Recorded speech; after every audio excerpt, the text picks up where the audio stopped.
Good morning, dear student. Welcome to online learning class. And today we discuss about your English subject, chapter number 3, read 1. The title is Female for Forest. In previous last two videos, we discussed about female for forestry. How all women are to save a forest. Now, page number 28, paragraph first. After 4 months of resistance, the women succeeds in saving their forest. The women's organization, the Mahila Mangal Dal, they decide to revive the degraded forest. तो after 4 month ये जो women का जो resistance जो था वो अपनी forest को बचाने में वो सक्सेस होते हैं, सफल होते हैं। और ये जो सारी वुमेन जो थी उसका एक ऑर्गेनाइजेशन उसने बनाया था और उस ऑर्गेनाइजेशन का नाम दिया गया था the Mahila Mangal Dal. Then decide to revive the degraded forest. और उसने क्या डिसाइड किया कि उस फॉरेस्ट को डिग्रेडेड करना, यानी फिर से उसको रिप्लांट करना और उसको पुनर्जीवित करना। On the basis of the number of cattle born by each family, contribution were raised to employ forest guard, who was paid 300 rupees per month। तो उसी के गांव के अंदर जो भी ऑनर जो थे वो क्या करते थे, उसके पास जितने भी कैटल है उससे थ्रू उसको क्या देना था, उस फॉरेस्ट के अंदर जब वो अपने एनिमल को उसको खाना खिलाने के लिए जब जाते हैं तो और जो एनिमल जो होते हैं उसका एक उसको क्या देना था, पैसा देना था। तो उसने डिसाइड किया था कि पर मंथ उसको 300 रुपीज उसको पे करना। For 3 years the arrangement work well. 3 years यानी 3 साल में ही ये जो अरेंजमेंट उसने किया था वो कम्प्लीटली वो वर्क शुरू हो गया। But problem then arose the forest guard become negligent and protection was loose. तो अब क्या हुआ, 30 साल के बाद ये जो गार्ड से रहता था उस गार्ड का इंडिजिनस का मतलब नेटिव और नेग्लिजेंट यानी टेररिस्ट। तो उसी फॉरेस्ट के अंदर सारे गांव के लोगों ने एक फॉरेस्ट गार्ड रखा हुआ। तो अब क्या हुआ, 30 साल के बाद ये जो गार्ड था वो केयरलेस हो गया, यानी उसकी देख अच्छी तरीके से नहीं रख पाता। तो क्या हुआ, उस केयरलेस की वजह से इस फॉरेस्ट को प्रोटेक्शन के लिए क्या हो गया, वो भी केयरलेस हो गया और लूज हो गया।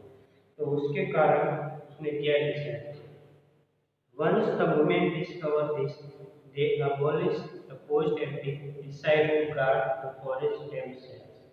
उसके बाद ये जो वुमेन जो थी उसने उस फॉरेस्ट गार्ड को रखने के लिए उसने कई जगह पे उसने ढूंढा। Now, the Mahila Mangal Dal has assigned the duty of looking after the forest to group of village women। लेकिन उसने बहुत सारी मेहनत की इस फॉरेस्ट गार्ड को ढूंढने के लिए, लेकिन उसको फॉरेस्ट गार्ड मिला। तो उसने क्या किया कि सारे वुमेन ने उसने डिसाइड किया कि सारे वुमेन ग्रुप के अंदर उसने डिवाइड किया कि उस ग्रुप के अंदर सारे वुमेन को क्या करना है, उस फॉरेस्ट का गार्ड यानी उसको गार्ड करना। The responsibility is shared among 15 women in rotation। और ये जो रिस्पॉन्सिबिलिटी इसको दी गई कि रोटेशन के अंदर 15 वुमेन जो थी उसको रोटेशन के अंदर उसको उस फॉरेस्ट की गार्ड की की जो सेवा है उसको करनी है। तो उसने रोटेशन में सारी वुमेन्स को उसको अरेंज किया कि एक दिन उसको आना है वुमेन से, उसको रोटेशन में उसने अरेंज किया। Thus the duty for each woman comes after 15 days. इसका मीनिंग ये हुआ कि each woman जो है, हर एक वुमेन की जो ड्यूटी है वो कितने दिन के बाद आते थे? आफ्टर 15 डेज, यानी 15 दिन के बाद हर एक वुमेन की जो ड्यूटी है वो आती है। As one woman said, "Oh, this day we leave our work and protect the forest because our oak tree are like our children." तो उसी के अंदर एक वुमेन थी, उसने बोला कि ये जो वर्क है वो हमारे लिए बहुत ही अच्छा है और हमारे फॉरेस्ट को प्रोटेक्ट करने के लिए हमको मदद करे। और ये जो ओक ट्री है, यानी जो इस प्रकार का जो पेड़ है, उस ओक ट्री की बात करें कि उस पेड़ को हमारे जो बच्चे वो बहुत ही उसको पसंद करते हैं। Once when migrant chef allowed his kids to go to graze in the protected forest area, the women took away the goat and fined the shepherd 200 rupees. अब एक दिन क्या होता है, एक शेफर्ड जो होता है वो शेफर्ड को माइग्रेट करके उस फॉरेस्ट के अंदर घुस जाता है और उसके साथ जो भी सारी बकरी जो थी, बकरियाँ जो थी, वो भी फॉरेस्ट के अंदर ग्रास खाने के लिए अंदर चले जाते हैं। तो उस वुमेन ने उसके पास ने क्या किया, उसने फाइन लिया। तो कितना फाइन लिया? 200 रुपीज।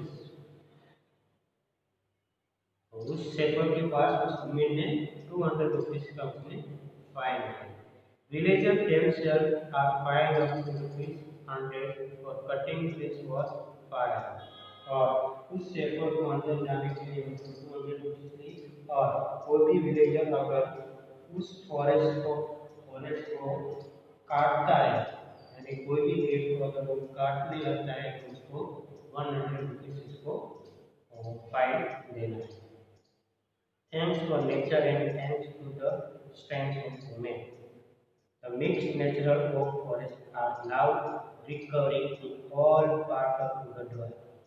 तो ये जो वुमेन थी वो भी बताते हैं कि thanks to nature, thanks to God, कि हमारी जो ये फॉरेस्ट है उस फॉरेस्ट को बचाने के लिए जो हमको जो भी मदद दी है, उनको जो भी मदद की है उसके लिए वो थैंक्स होती है। और हमारा जो गढ़वाल का जो पार्ट है, यानी ये जो फॉरेस्ट है, फॉरेस्ट जो है उसको बचाने के लिए वो सक्सेस होते हैं और उसको वो रिकवर करते हैं। But the women still have to be very vigilant. लेकिन ये जो सारे वुमेन की जो थी वो अभी भी विजिलेंट, यानी अलर्ट और वॉचफुल। वो भले ही उस फॉरेस्ट को बचाने के लिए ये सब कर रहे थे, लेकिन वो अभी भी उस जंगल को, उस फॉरेस्ट को बचाने के लिए वो बहुत ही अलर्ट थे।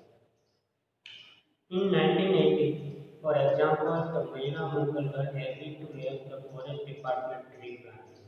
और उसी टाइम पे 1980 में क्या हुआ, 1980 में क्या हुआ, एक गवर्नमेंट जो थी उस गवर्नमेंट ने क्या डिसाइड किया कि उस फॉरेस्ट के अंदर ट्री प्लांट करने के लिए उसको परमिशन देने के लिए उसने महिला मंगलवार ने उसको एग्री किया।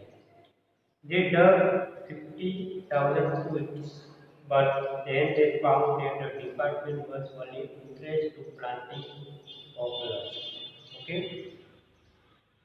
तो ये जो फॉरेस्ट होता है, फॉरेस्ट के अंदर उसने 50,000 जो पेड़ लगाने के लिए जो उसने गड्ढा जो खोदा था, उसके अंदर वो प्लांट लगाने के लिए उसने ये सब काम किया। लेकिन ये जो गवर्नमेंट डिपार्टमेंट के जितने भी फॉरेस्ट के डिपार्टमेंट के जो भी लोग थे, उसको किसके अंदर इंटरेस्ट था, उसको ये जो पॉपुलर जो ट्री थी उसको ये प्लांटिंग करने के लिए वो एग्री थे। ये जो पॉपुलर जो ट्री होती है वो क्या होते हैं, फॉरेन ट्री होती है, जिसको वो फॉरेन से ला के हमारे अंदर, हमारे इंडिया के अंदर ये जो ट्री है उसको वो को प्लांट करना चाहते हैं, तो उस ट्री को प्लांट करने के लिए सारे वुमेन उसको मना करके आ गए। The women refused to allow the planting of the poplar, which is for a commercial tree. तो ये जो सारे वुमेन थे वो रिक्वेस्ट करती है ये सारे प्लांट को प्लांट करने के लिए, और क्योंकि ये फॉरेन कॉमर्शियल ट्री है। Instead, they forced the forest department to plant different kinds of indigenous fodder trees that would benefit them directly.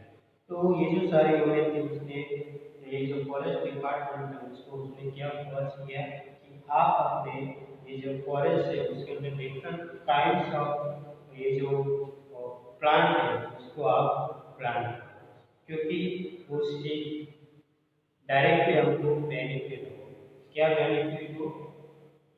Straight path indigenous का मतलब हमारी नेटिव कंट्री हमारी जो नेटिव विलेज है उसको डायरेक्टली क्या हो, फॉडर ट्री, उसको खाने के लिए भी हम यूज करते हैं, यानी ये जो एनिमल है उस एनिमल को भी खाने के लिए मदद है।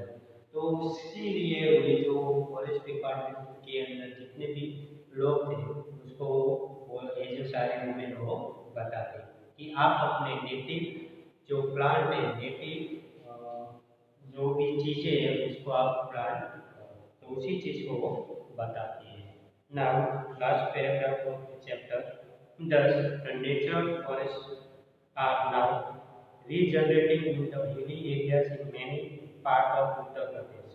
तो ये जो नेचुरल फॉरेस्ट जो थे उसको रीजनरेट करने के लिए ये जो हिली एरिया जो थे उसके अंदर many part of Uttar Pradesh, यानी उत्तर प्रदेश के जितने भी पार्ट हैं, यानी जो हिल पार्ट वाला जो एरिया है उसको रीजनरेट करने के लिए उसको बताते हैं। In addition to supporting local agriculture and animal husbandry, the regenerated forests have reduced the intensity of flood and soil erosion and have ensured permanent water supply. तो ये जब सारी चीजें ये जो प्लांट है ये जो पेड़ है उसका इम्पोर्टेंट क्या है, उसका बेनिफिट हमारे लाइफ के अंदर क्या है, वो एंड ऑफ द चैप्टर में वो सारे हमें बताते हैं कि in addition to supporting local agriculture, अगर हम लोकल एग्रीकल्चर को सपोर्ट करेंगे तो उसके कारण क्या होगा, एंड एनिमल हस्बेंड्री, और ये जो पानी को जो प्राणी जो होते हैं उस प्राणी को जो बचाते हैं उसकी केयर करते हैं उसके लिए होगा। तो regenerated forest have reduced the intensity of flood, और हम इसको प्लांट को जब रीजनरेट करेंगे तो उसका बेनिफिट क्या होगा, उसका बेनिफिट यही होगा कि हमारी ये जो फ्लड आता है जो पूर आते हैं उस पूर से बचने के लिए हमारे लिए सारे पेड़ बहुत ही बेनिफिट है। तो उसका जो फ्लड है उस फ्लड को वो थोड़ा कम करते हैं, यानी पूर जो आता है उस पूर को वो कम करते हैं, क्योंकि पूरा पानी जो है वो पेड़ के कारण थोड़ा कम होता है। सॉइल इरोजन यानी जो मिट्टी का जो चली जाती है पानी के साथ मिट्टी का जो पूरा जो उसका लेयर होता है अपर लेयर वो चला जाता है। And have ensure a permanent water supply, और हमारी लाइफ के अंदर जो वाटर सप्लाई जो होता है वो परमानेंटली हमारी लाइफ के अंदर मिलता है। Last sentence, the practice of the community protection of forest had spread to many neighboring villages, और ये जो प्रैक्टिस जो थी हमारी कम्युनिटी हमारे समाज के अंदर उस फॉरेस्ट को बचाने के लिए वो स्प्रेड हो गई, यानी सारे विलेज सारी कम्युनिटी के अंदर ये जो प्रोटेक्ट करने की जो प्रैक्टिस जो थी वो सारे विलेज के अंदर स्प्रेड हो गई, यानी सब विलेज के अंदर फैल गया। और हमारे पास के जितने भी विलेजेस जितने भी कम्युनिटी है वो सब वो के साथ अवेयर हो रहे हैं कि नहीं हमको ये सारे चीज को बचा रहे हमारे फॉरेस्ट को भी बचा रहे। In fact this is properly the last forest department. तो यहाँ पे जो हमने बात की इस चैप्टर के अंदर जो भी चीजें हमने बताई, ये सारे मेन जो थी फीमेल और फॉरेस्ट यानी ये सारी मेन जो थी वो क्या थी, फॉरेस्ट के लिए ही थी। ओके, तो उसने कैसे अपने फॉरेस्ट को बचाया, कैसे उसने अपनी लाइफ के अंदर जीने के लिए हमारे लाइफ के अंदर जो भी इम्पोर्टेंट चीजें उसको कैसे बचाया, क्योंकि हमारे एनिमल को मदद करती है, हमारे ये जो फायर जो मिलता है हमको वो उसको दूर जाने की जो तकलीफ होती थी उसको काम करती। तो ये जो सारी इम्पोर्टेंट चीज़ें उसके कारण सारे हमने कैसे अपनी लाइफ के अंदर स्ट्रगल किया और कैसे अपने सारे फॉरेस्ट को उसने बचा लिया। और उसने जो ये जो चिपको आंदोलन की तरफ उसने जो भी मूवमेंट उसने स्टार्ट किया, उसने अपना एक मंडल बनाया, मेला मंडल, और उसके कारण उसने अपनी लाइफ के अंदर सक्सेस हुई। तो ये जो चैप्टर था इसके अंदर आपको समझ में आया होगा, और ये जो सारे इम्पोर्टेंट वर्ड है वो भी आप नोट डाउन कर लें। इसके अंदर से जो शॉर्ट नोट जो आती है वो आपको लिखनी होती है। Okay, thank you.